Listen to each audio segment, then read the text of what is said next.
I had a friend who was in his late 30s who had a heart attack and was down and out for about a year and a half that he couldn't work while he was recovering. And I had heard this on podcasts and stuff of like, hey, what if? What if you got sick? What if you couldn't work? What if you lost your job? Or what if a family member was sick? And seeing him go through it, that really kind of hit me of like, yeah, this multiple income stream thing seems like a viable thing that I should be looking further into. Welcome to the Real Freedom Show, where we inspire you to pursue your passion to gain time and financial freedom through opportunities in real estate. I'm your host, Mike Swenson. Let's get some real freedom together.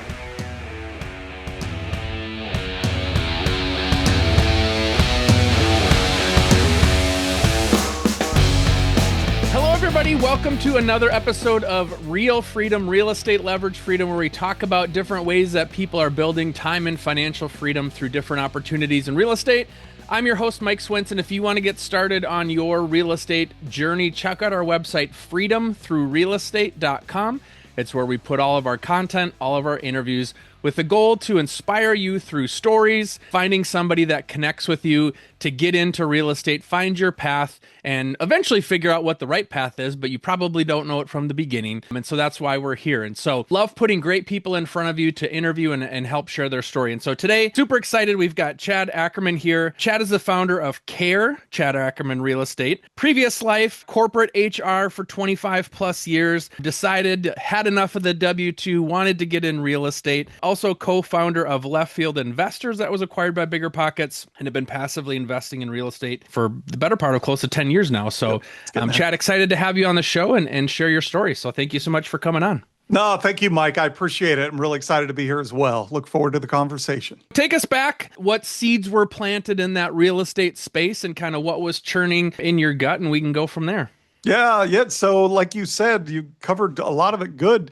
I was a W-2 guy. I was in compensation and HR, not exactly the stepping stone to, real estate investing paths, but I always like to say I have a path, not the path that people can listen to. But I was plugging along on my W-2.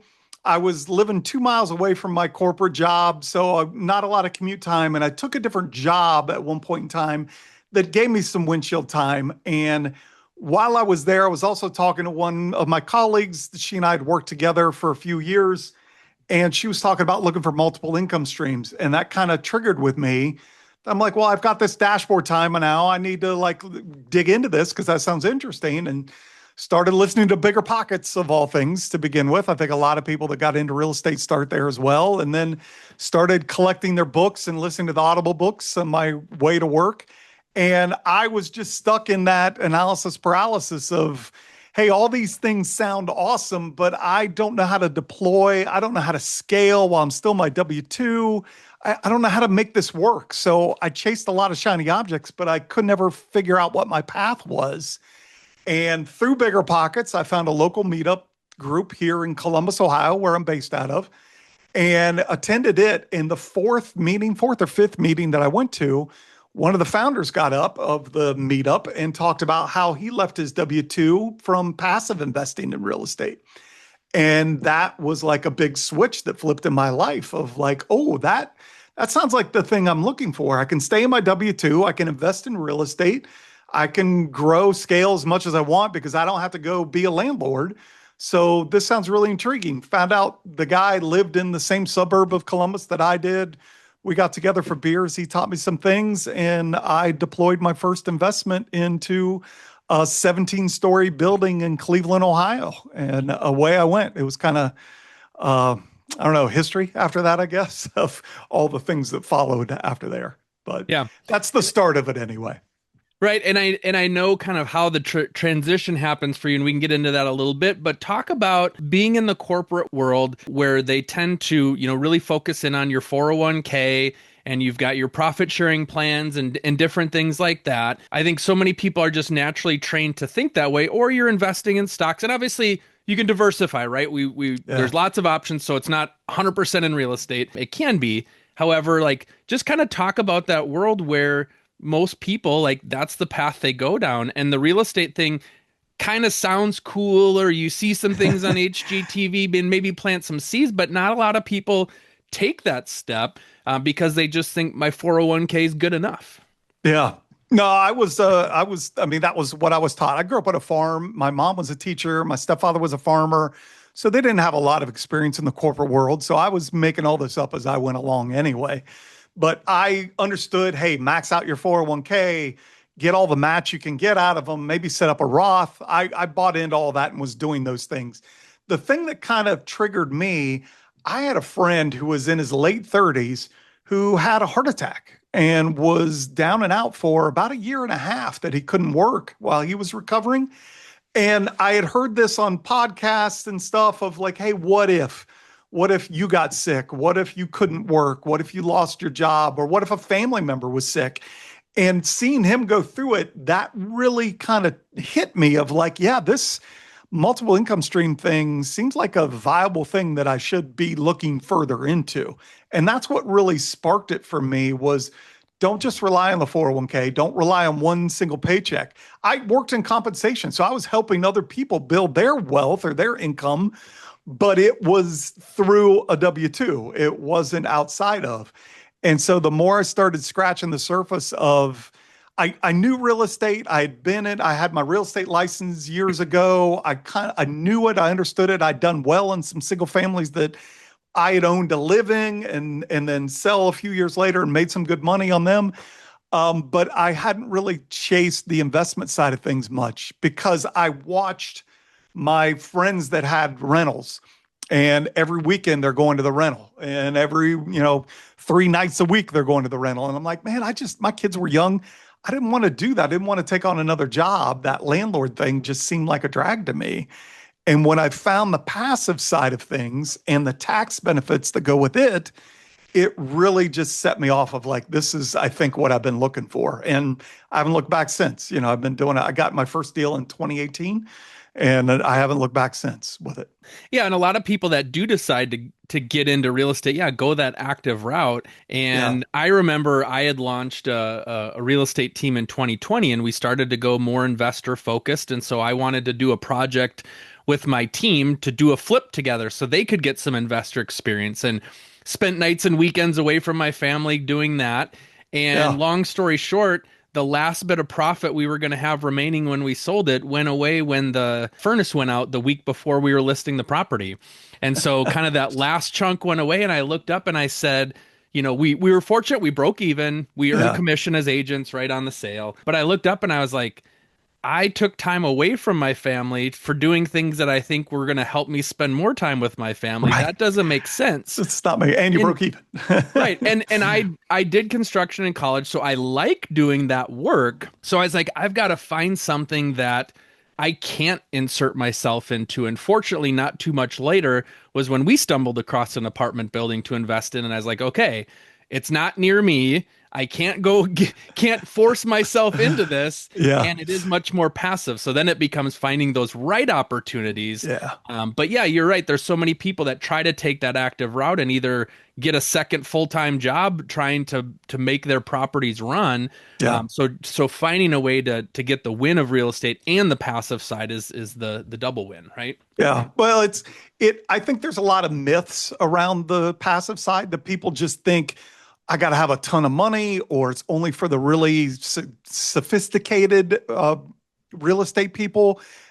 That's part of what I try to do with the education that I teach now is that, hey, this isn't as big of a deal as a lot of people make it out to be. This is open to anybody. You don't even technically have to be accredited to invest in it. You could be non-accredited and find 506B deals, not to get into the weeds, but there are avenues out there. Just get educated on it. Go learn about the space so that you don't have all those fears. Get past those myths so that you're more informed and confident going into this to look into it.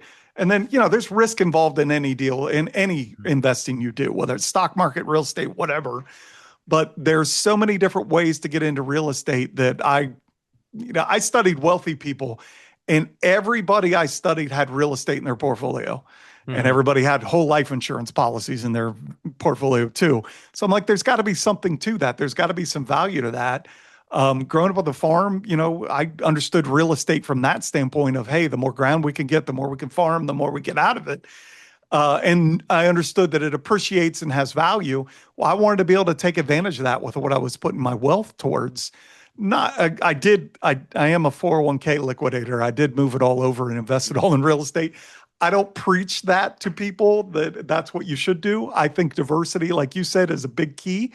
Luckily, I'm married and she's in the stock market. And so I view my diversity as a family diversity is what we've got. Kind of pick back up where we left off in terms Yeah. of you got into your one deal. So kind of talk about that journey now from doing that to ultimately what led you to quit your W-2. Yeah, so I did the one deal. I got super excited about it. I still have the first check that I got up behind me here on my bookshelves because I love the idea of it. I'd say I had two switches that flipped. One was hearing about passive investing, and then the other was once I got into it, I was like, no, this feels like my space. This feels like what I'm really excited about. And so I started going wholeheartedly. I was looking around saying, this is the thing I feel like I need to do. All it takes is capital now. And I looked around and that's why I liquidated my 401k because I'm like, well, I feel like I can do more with that money on my own, investing it in real estate than I could leaving it in my 401k and waiting until I'm 67 to be able to do anything with it. That I decided to pull the trigger on that. That's what led me to be able to leave my W-2 then was to dump enough money into the machine that it was producing enough passive income for me. So that drove to solve my goals of what I was trying to do with this business. Along the way, the other part of my why was I wanted to be able to teach my kids about this at a much earlier age than I learned about it. So I actually took my two kids, I put them in a tribe with me. They were teenagers still. And I started investing alongside with them. And I would bring three deals to the tribe and say, okay, let's talk about these three deals. What do you think is the pros and cons of these? And which one would you pick? Ultimately, I would make the decision which one we go into. But it was teaching them at least about this space so they could make better decisions earlier on in life about their wealth than what I was making by just following kind of the routine of a W-2 and 401k and everything else. So Mhm. all of that led to just where I ended up being able to get out of my W-2, stay in this business, and start teaching my kids about the space. Yeah. And then left field sprinkled in there in the middle of all that too. That's a whole nother conversation. So out of curiosity, you mentioned your kids are in their 20s now. What is their interest level in real estate? It's good. Both of them are. My daughter went to college and she got a degree in architecture. So she's leaning in from a different angle to play around with, but she wants to invest once she gets into her career and gets some income to go. Hmm. And I think she's leaning more to the passive side of things. My son went the other direction, decided to get into the trades, and he's becoming an electrician. And he wants to go active. He wants to house hack and get a duplex. He's 20, Hmm. so he's still kind of feeling out where he is. But both of them definitely have an interest to stay in the space.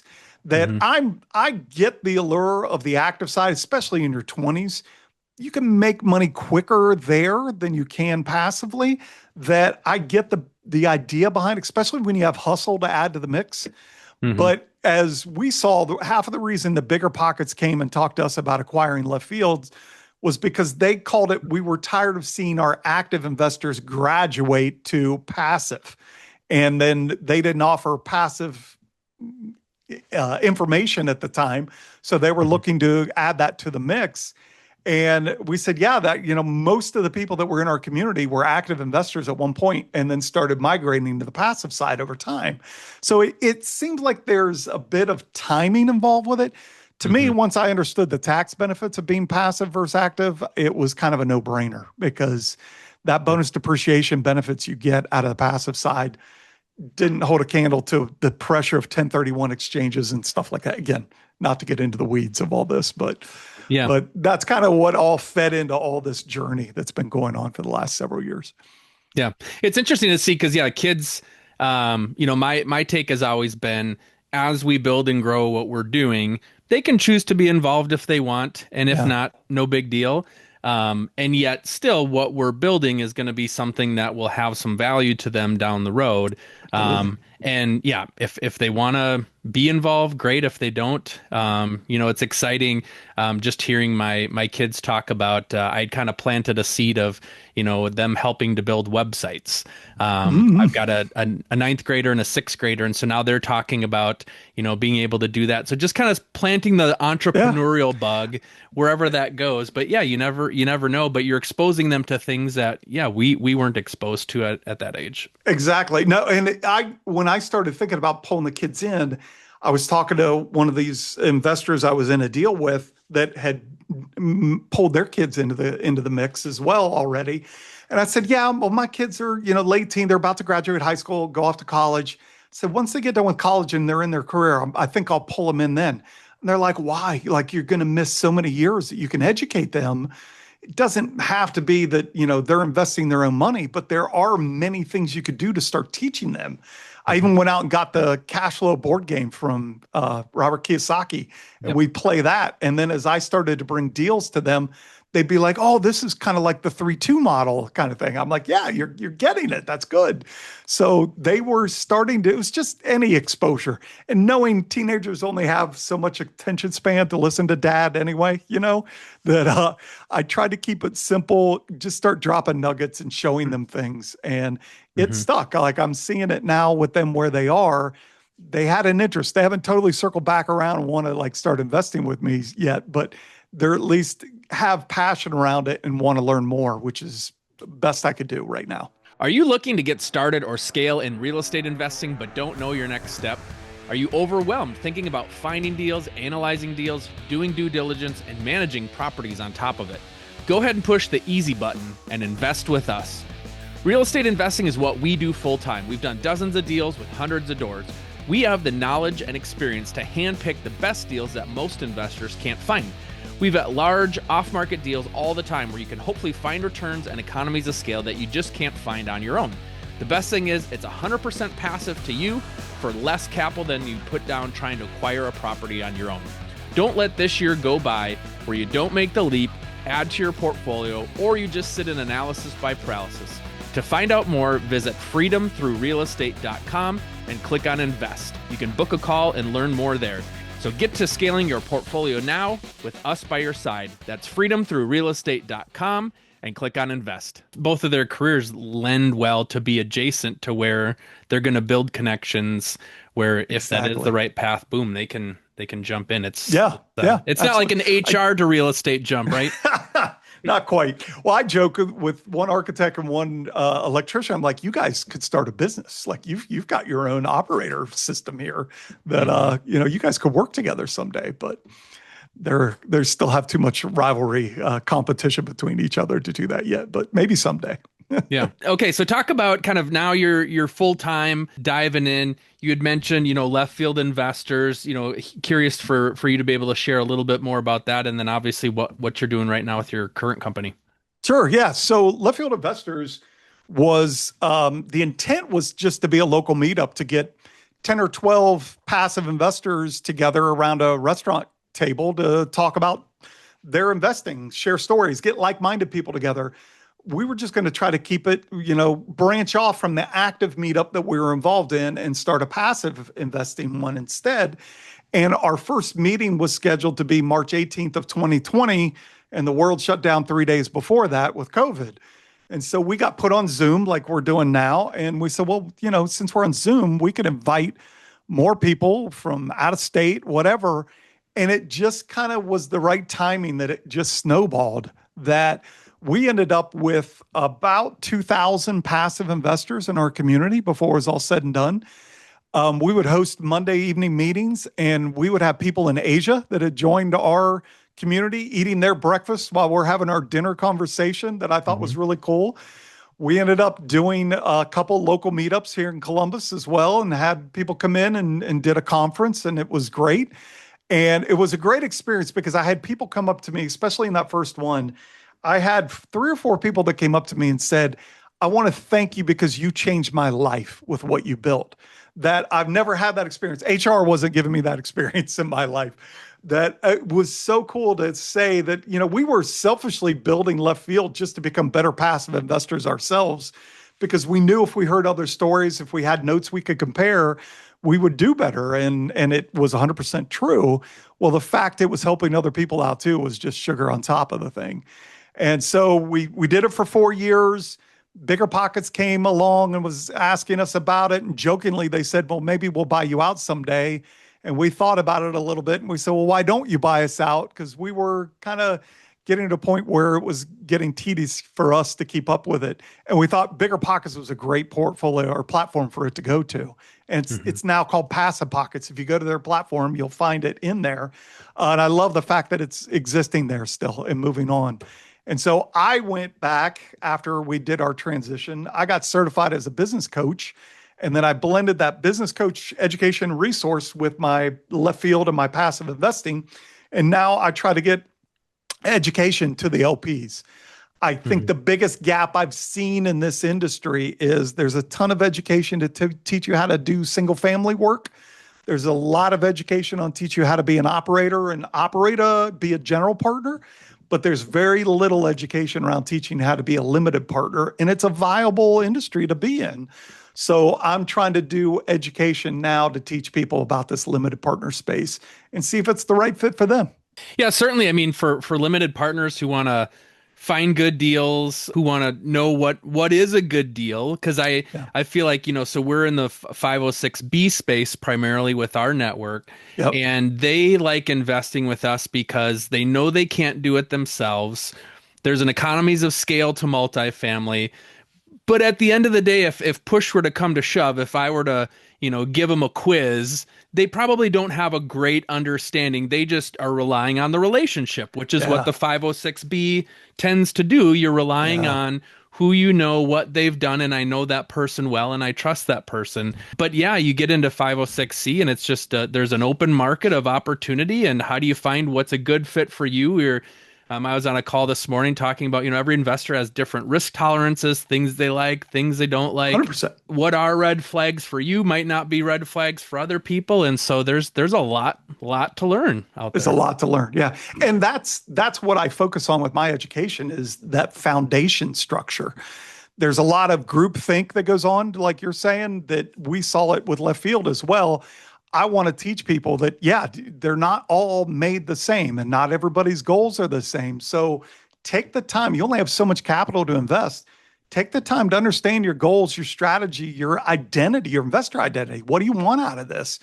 Then I help them build a buy box to kind of build guardrails around so you don't chase all the shiny objects. There's a lot of shiny objects in this space.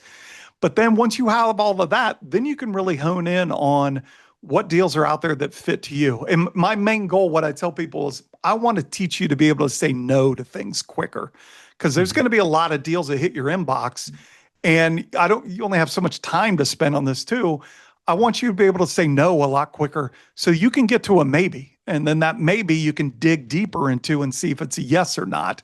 But it saves you a lot of time if you've got all these things instead of just, oh, well, I know Chad, and Chad's been doing this since 2018, so I'm just going to invest in what he's invested in. Well, maybe I need cash flow, but you're in a W-2. The cash flow isn't important to you, that you want to build wealth. Well, that's an important thing to understand as you get into this, and it will affect what asset classes you should get into even too, so that you align to the right kind of investments so you're not frustrated by seeing different results than what you would expect to be seeing out of all this. So that's what I try to spend most of my time on from an education standpoint is get you grounded so you're making good decisions going into it. Yeah. And understanding, not only the different goals, but the different asset classes, because they accomplish different goals because they are very different. Yeah. I purposely walk you through, if I'm coaching you, let's talk about your why. Let's talk about your goals. Let's talk about your investor identity. Let's talk about your strategy. Let's build a buy box.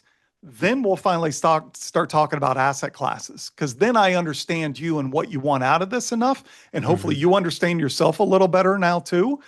And then we can say, if you want cash flow, we shouldn't look at ground up development because that's not going to cash flow for years. So we can, if any of those ever hit your inbox, you can just skip them right out of the gate because you know that's not what you're looking for.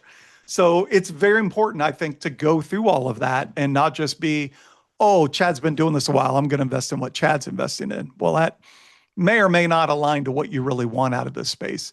and then you're stuck in something. There's a long hold period for a lot of this passive investing. So I don't want you to wrap your money up into something that isn't what you really want, because you can't get it out of there for a while. So let's get you set up straight to begin with and then go from there. Yeah. Yeah, that's been an interesting thing for us. A lot of our investors had previous experience with people on our team that did flips. And Mhm. so the idea of, hang on, we're going to hold something for 3 to 5 years. Right. They're like, wait a second. And like, 12 or 18 or 24 months later, they're like, now where are we at on this? And Yeah, like, yeah. we're still giving Still nothing. updates. So like, we're keeping you updated on the project, but then they're kind of realizing oh wait, this actually is 3 to 5 years, and I kind of forgot about that when I was excited about the opportunity. And so just That's right. helping them to understand the ramifications, not necessarily bad, Yeah. but just different. And Well, so I find myself in a great spot that I'm out of capital right now because all my capital is invested. That I haven't invested in some, I've only invested in one deal the last 2 years. That's prevented me from making a lot of bad decisions while the economy's the way it is right now. So mhm, it's actually proven to be a good strategy to have all my capital deployed right now that I would be investing to save me the trouble. Whereas if it was turning over every 6 months, then you're constantly having to get that back out and do it again. And that, for a lot of people, again, as they graduate, as BiggerPockets would call it, that's the part that gets exhausting of like, they have to keep looking for another deal. They have to keep that money in the system and keep it flowing. Well, these mhm, longer hold periods gives you a little more breather on it and gives you a little mhm, more time to educate yourself on what do I need now? Let me pivot if something's changed in my life, but at least understand the spaces I'm going to meet, go meet new operators that are doing the same kind of thing that align. Educate yourself more, whatever it is, so that when capital does come back, then you're ready to go with whatever's next. Versus mhm. that every 6 months I got to crank out, I got a 1031. I've only got so many days to do it. That gets cumbersome to people after some time. So we call it the lazy 1031 in the passive side, where you've got the calendar year to reinvest that money to really get Right. the benefits of bonus depreciation still. Yeah, so in terms of maybe just kind of to close here, so you're helping limited partners, providing education, really helping to understand what it is they're getting into. Any other kind of maybe common questions or things that you go with somebody who might be newer to the passive side of real estate? Yeah, we hit it. My biggest thing is spend time on your why. Get back to your why and understanding what you want out of it, and then find out what asset classes align to that. That's the biggest misalignment I see is people just say, "Oh, well, this deal came across my inbox and it looked really good." So I jumped into it. I'm guilty of it. My first deal I got into was a 17-story building in Cleveland that was an office building that they were going to gut and turn into residential. I wanted cash flow, but didn't realize it at the time. Well, that was more or less a ground up construction. So it didn't cash flow for years that I never should have gotten into it. So I'm proof positive that you should take the time to understand what you really want out of this and Hmm. find out what asset classes align to that before you deploy. If anything feels out of whack or misalignment, it's probably because of those kind of things that you're investing in something that really doesn't fit what you want out of it. So take the time to understand what that is. And there's people out there that'll help you think through that if you need some help. It's interesting. I remember I had an investor that I was working with on investing into a property, and they were kind of giving it some thought, deciding whether they wanted to do it or not. And then got back to me one day and said, "Yeah, I'm not going to, because I just got a call this morning from a friend of a friend who might have a property to sell me, so I'm going to do that instead."